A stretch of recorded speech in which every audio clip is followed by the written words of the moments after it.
I think सुनने में कोई गलती हुई है मुझे। नहीं, आपने बिल्कुल ठीक सुना है। There are some complications. सच तो ये है कि रिजल्ट हमारी उम्मीद के बिल्कुल बरक्स आए हैं। अ, क्या क्या मतलब है इस बात का?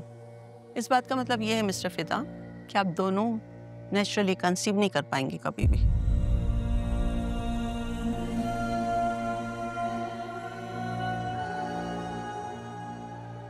नेचुरली कंसीव नहीं कर पाएंगे तो क्या हुआ?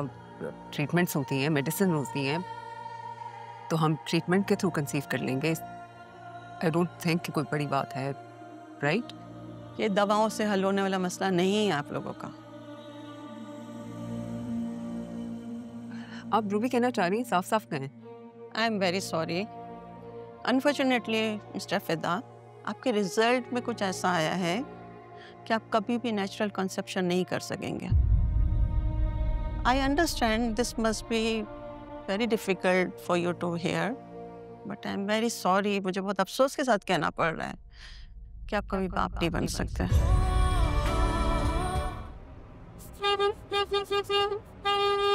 ओके, चला गया।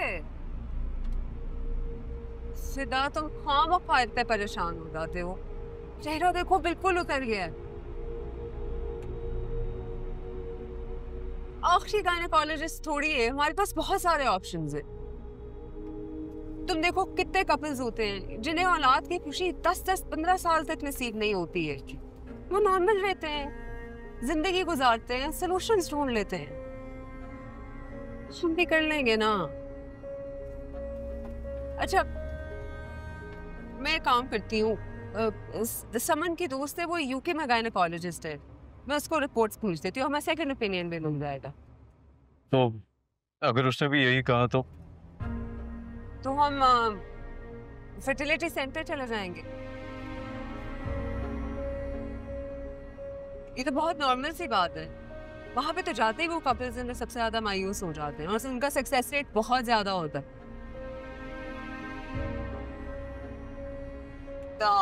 It's not the end of the world, it's okay.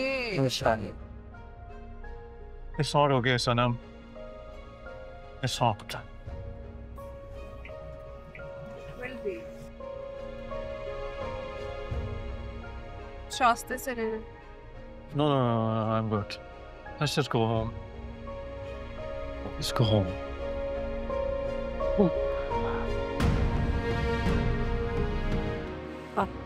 चौथा मैं कैसे करूँगी सब? आप परेशान ना हो, मैं कुछ करती हूँ मैम। कुछ और अरेंजमेंट करते हैं, फिक्र ना करें प्लीज़। प्लीज़ कुछ करो। ये तो नहीं, लेकिन आज उनकी तबीयत वाकई बहुत ख़राब हो गई थी। अच्छा? हाँ, उसको बहुत चोट भी आई है, हर्ट हुई। मारा है उसे? जी, आपको संभालना भी बहुत मुश्किल हो गया था। अब बट आप परेशान ना हो, मैं करती हूँ जल्दी कोई अरेंजमेंट।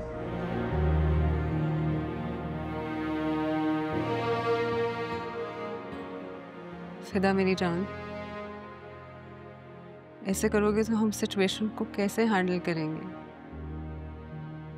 बात करते हैं, कोई सोल्यूशन निकालते हैं, सब ठीक हो जाएगा।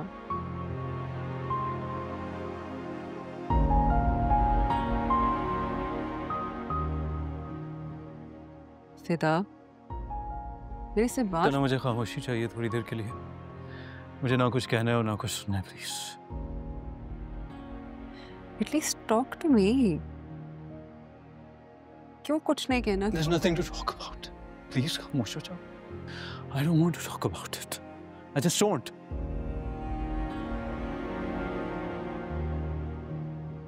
फिदा, ऐसे मत करो यार, प्लीज। हमें इस बारे में बात। मुझे अकेला छोड़ दो थोड़ी देर। ओके नहीं, I think मैं खुद ही यहाँ से चला जाता हूँ। कहाँ जा रहे हो इस वक्त? I need an escape. फिदा, ये फिदा, अच्छा चाबियां।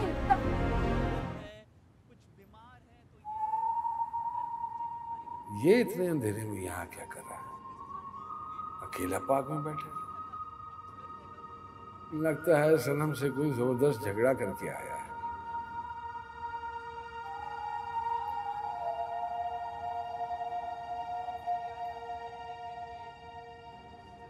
खैर वो भी तो बड़ी डांडी औरत है ना, अक्सर नौकरी करने वाली औरतों का दिमाग खराब ही होता है।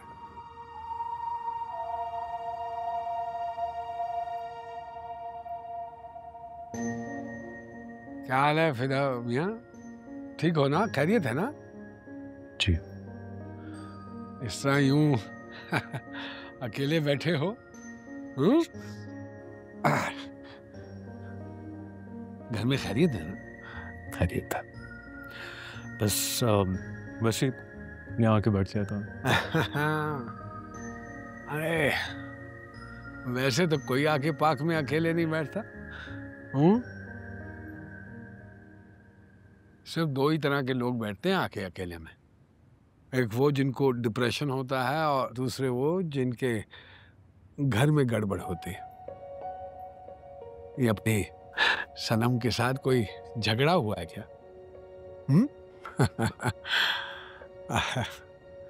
अरे यार ये औरतें होती हैं ना, बहुत जज्बाती होती हैं। दिली तस्कीन मिलती है मर्दों को अपनी उंगलियों पर नचा कर इन्हें।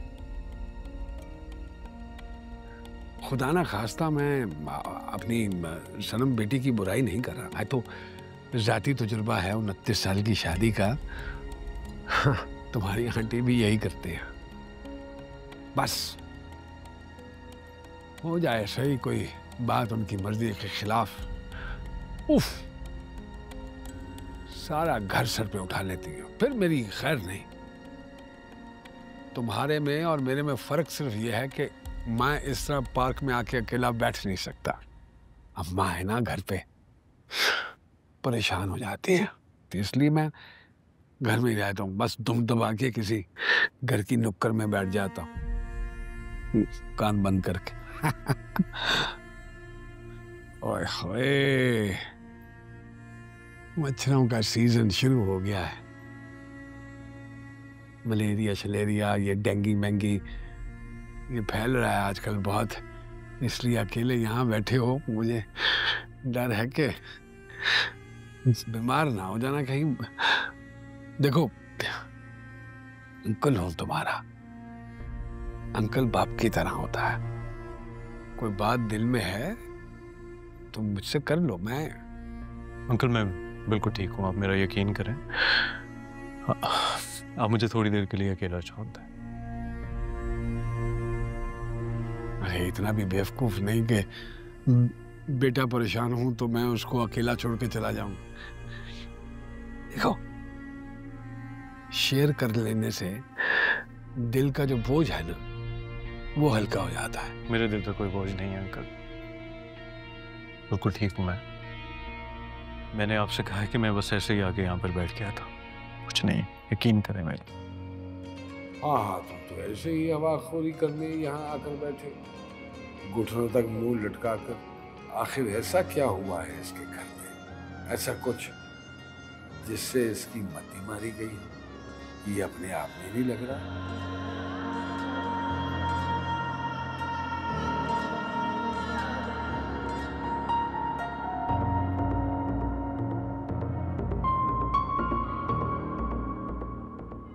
देखो बेटा, घर में ऐसी छोटी मोटी बातें होती रहती हैं।